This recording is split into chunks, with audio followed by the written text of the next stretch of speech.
Hey, Big Love fam. Welcome to SuperFreq. This is a high vibe podcast, y'all, exploring all things frequencies, how they govern, form, shape our realities, and are the key to living from your full potential.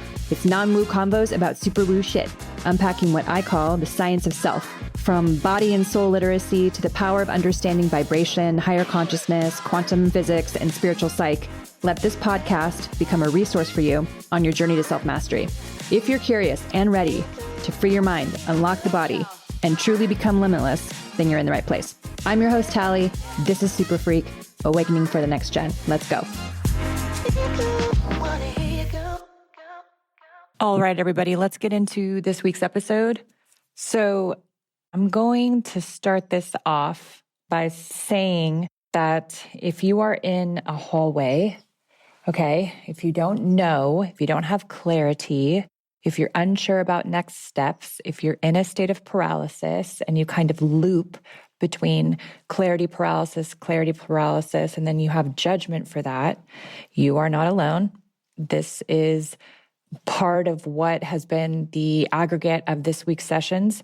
You guys actually end up grouping yourself by day, by theme, which is actually really cool. And the overwhelming theme from this week's sessions, and in general, it's not just the sessions, but also what I'm going through and then what I'm seeing in the collective based on the heightened sense of uncertainty. So when there's a collective uncertainty, it's going to stir up the uncertainty in ourselves. And all of this is happening by design. It's all happening for our evolution. So to kick off this episode, you're not alone. So you're definitely not alone. I'm going to talk about how to create when you're in paralysis. Because again, the overarching theme from this week was generally feeling like you guys didn't know what the next step was. And if you're listening to this and you can relate, great, you're in the right place. Most of the time, what is being asked for all of us at variations and different stages is to own who we are as creator. And this last integration period for myself has been one of the most intense because when it comes to creation, again, another theme is most of you guys don't know how you create, what it means to be creator, what responsibility and power that entails and has innately within it. And for myself, I can say that the resistance that I felt within myself, like really being up against myself, had everything to do with me surrendering into being and having more power as creator. And what that actually looked like, what that feels like, what that comes with, etc. Stepping fully and even more into who you are. So my question for you is, how do you create? And that's what we're going to talk about today.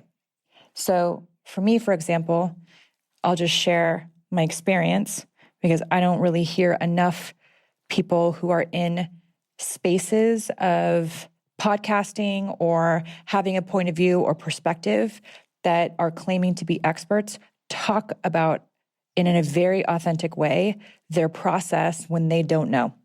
When I don't know, because I'm in this process with you guys too. This is what evolution is. It's messy. It's inconsistent, it feels like at times. It has these ebbs and flows. It has these waves where you feel like you're incredibly energized and propelled by what you're doing. You have a really strong vision. And then you've got these lulls where you feel like you don't have any clarity or visibility. And everyone I know at every single level goes through these phases. Some of them are just more willing to talk about it. So when you don't know, it means how you are creating is changing. It means that you are moving into a different version of yourself that requires a different operating system for some of you. It requires a different way that you create. It requires a different perspective. It requires faster accountability. You have to make a decision and you're not making it, that kind of thing. So when you're really up against an edge, again, I'll just share my story about this. So the last few weeks, the moment I landed in Peru, my guide to go to Peru is that there would be a series of activations that were going to be available for me. I knew that being in the field of Pachamama, Peru was always kind of in my foreground of wanting to go there. And I knew that there was high technology there, just in terms of multidimensionality. I had a knowing for that. It just teed itself up perfectly with a couple of these deeper cues, a couple people I knew that were going there, a couple of things they were just dropped into my awareness about Peru being a really good time to go. It has opposite seasons. It would be cooler in temperature, and I could get these series of activations. So I go thinking it's going to be one way. It's going to be kind of in flow and really magical. I was connected through a mutual friend, through a company that does a bunch of ceremonies there. And you guys know how I feel about psychedelics. Again, I still am going to have this podcast series for you guys. I've recorded part of them, but I wanted to get a handle on the codes of what each medicine offers. My knowingness via guidance was to drop in with each master plant, which was wachuma, ayahuasca, tobacco, and coca, each one, and blue lotus as a fifth, and see the frequency and feel the frequency of them, and then get these codes for each one of them. Then be able to share them with you. So if you guys had an inclination to do them, I would have a very, very clear experience, a personal, physical, visceral experience of what they would be like for each person and know what they have to offer.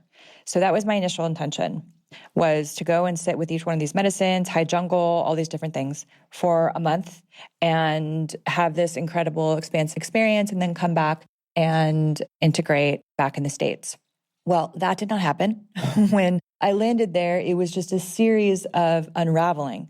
It was literally a series of one situation after the next, seemingly coming together, and then a tremendous amount of pivoting, constantly moving around in a different location every couple of days, trying to find a place where I could stay longer term that felt good, because as you guys know, whenever I'm guided, I get a one way, and that's kind of how it works. And I never know what I'm doing until I get there. All of these things coming to a head that used to work for me in the past that absolutely did not work for me when I landed in Peru.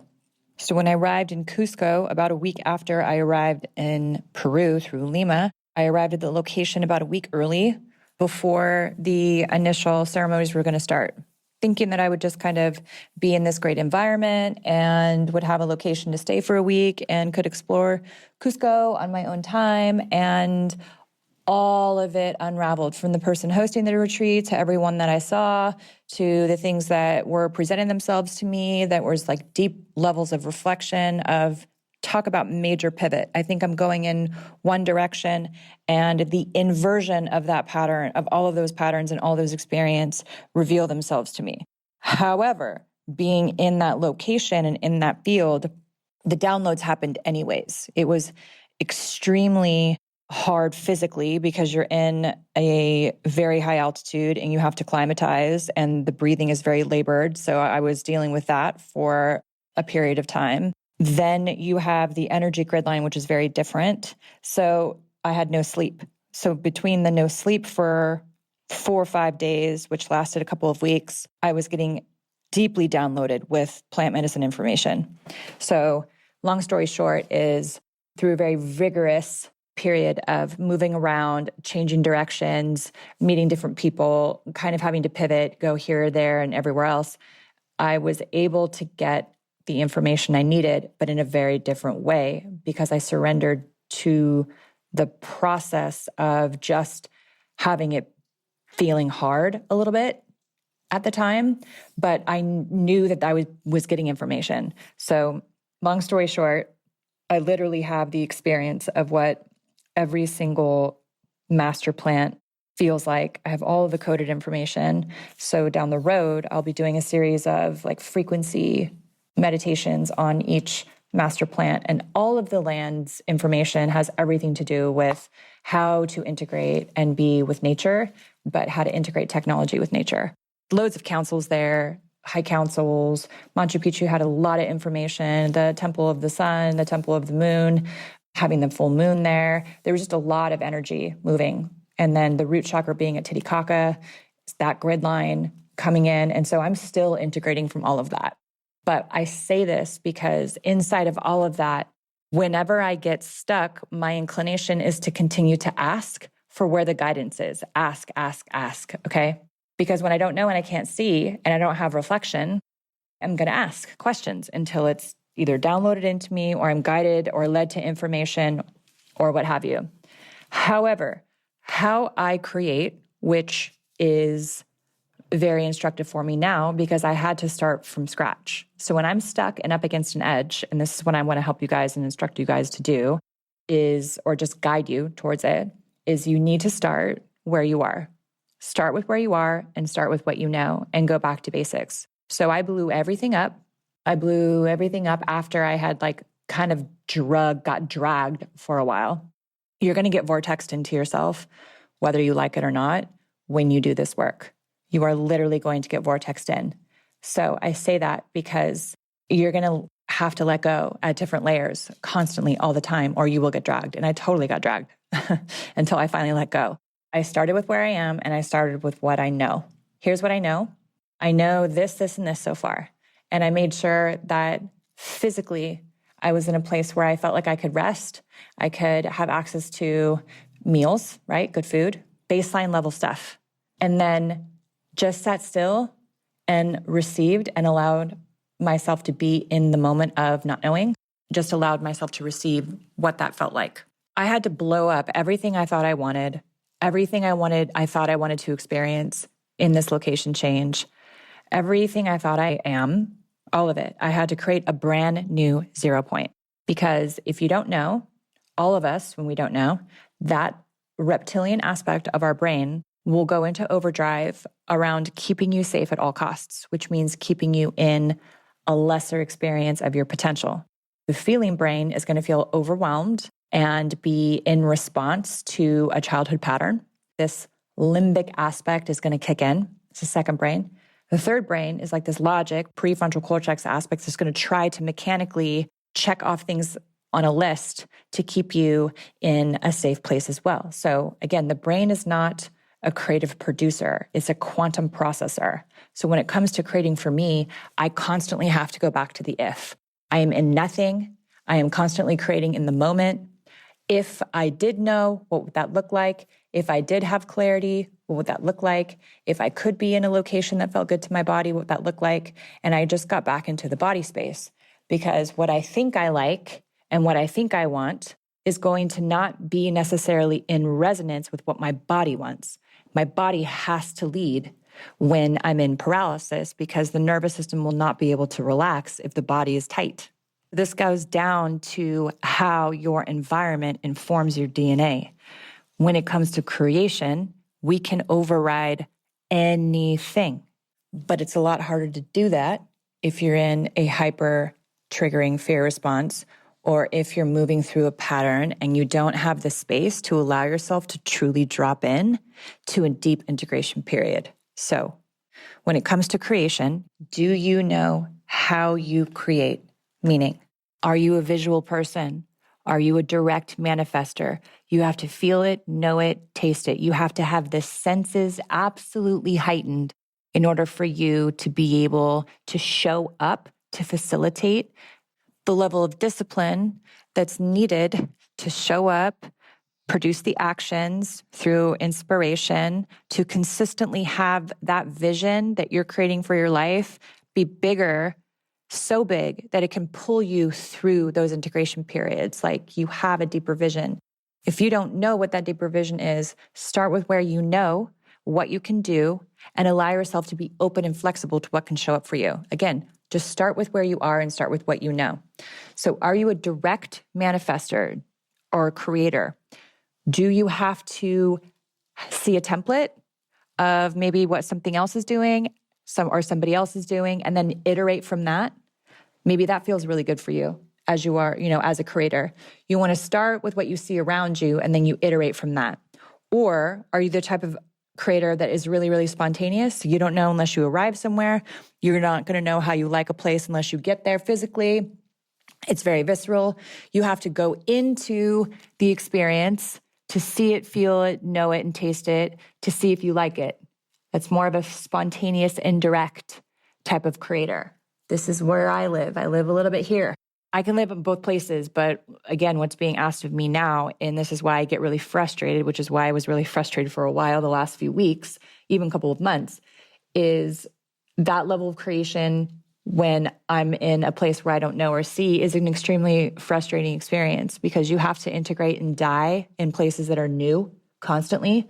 So I'm being asked to re-render in a place that is extremely unfamiliar with really hard, challenging kind of resources and environment. Seemingly also beautiful, but everything's kind of a challenge, right? Resources, language, elements, conditions. And I have to also dictate and create the next moment, et cetera, et cetera. And I just got really frustrated with that. And I had to let that go because creation and what's being asked of all of us, again, is to own who we are as creator. This is what fundamental authenticity actually means and looks like as we move into this next consciousness wave and evolution and growth as a collective. And also what this, newer bandwidth of consciousness that's opening up, that's available to more people, requires. Less individualism, more fundamental authenticity that expresses itself as an individual and also a collective. So it's both and. It's reconciling the binary inside of all of that. Again, when you're stuck and you are asking these larger questions like, what is my purpose, Talie? I don't want to have to go into an environment or put myself back into, society and the matrix that when I know and I see exactly what it's doing to me, I'm going to lock myself back into this 9-to-5 job and go and do this. And when I see it for what it is, but I have to be a slave to the system. I don't want to do that. And so there's this resistance. Let the resistance go. If you could make the system work for you, what would that look like, feel like, taste like? Part of being the real 1% is seeing the reality for what it is and letting it work for you instead of against you. Imagine everything working for you, including these systems that are meant to control you, perceptually control you, through that intention or attempt. How can you make all of that work for you to leverage you towards becoming more and more of a profound creator? So when I arrived at that question, everything really started to shift for me because it doesn't matter what I do or where I go. It matters who I am being in all of those different types of scenarios. These very high level catalyzing, pressure cooking events, periods are meant to create enough inertia to push you into a version of you that you have been asking for. It is. These all are. They're either going to push you towards a version of you that you've been asking for, or they're going to be really, really uncomfortable. It's going to make you move into a version that you've been asking for. So a lot of you guys might have these big, expansive visions for your life. You might get these amazing downloads. But what's easier and more, let's say, conducive for your growth right now, or what's more conducive for your stability right now, is to reference off of a version of you that's maybe 2 paces away instead of 10. If the environment you're in right now is comfortable and it's stabilizing for you and you're willing to do that for the next year or year and a half, then do that. You're not going to make a bad decision. You're not going to fuck up your timeline. You're not going to be with the wrong person because everybody's waiting for my person. No, everything is growth. Everyone is a teacher, and they're all there to come in and help you for your evolution. That's what I'm saying. I was like, you can't fuck it up. Investing in things that are going to help your evolution is never a waste of time. Nothing is ever a waste of time.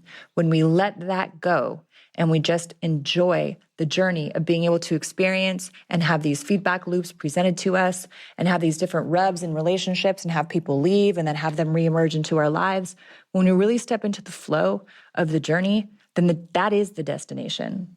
Because towards the end of it, meaning the end of the earth experience here, people who have the biggest regret are those who played it safe instead of playing it big. And this is, again, part of why systems are breaking down and why things that are working, where you feel like you're up against a pattern and a cycle and you keep cycling over and over and over again. If you're up against that, chances are great. Sounds like you're really ready to let that pattern go. There's deeper layers to get into always, it's infinite. The mastery is how quickly you see something, how quickly you move away from it, delete it. It's all about efficiency. The mastery is efficiency and understanding that your time and who you are as a person and how much you honor yourself, how much you don't pander to patterns, how big you play with your life, where you start to live from your full potential instead of lack. This is part of the earth experience. And that has everything to do with your relationship to who you are as creator. Your homework this week is to play with creation and how you create. Just ask for really small things to present themselves. Play with the if. If it could, this situation could work for me, what would that look like? The highest level outcome would look like this. Is there something greater? Show me. How can I connect to my full potential, my highest potential, connected only to pure source even more? And then sit with that question and see what shows up for you. All right, you guys, I'll see you next week. Thanks so much for listening, you guys. Please make sure to leave a review and follow the fun on social media because that's how it works in this world. In the meantime, get your freak on. I'll see you in the next session.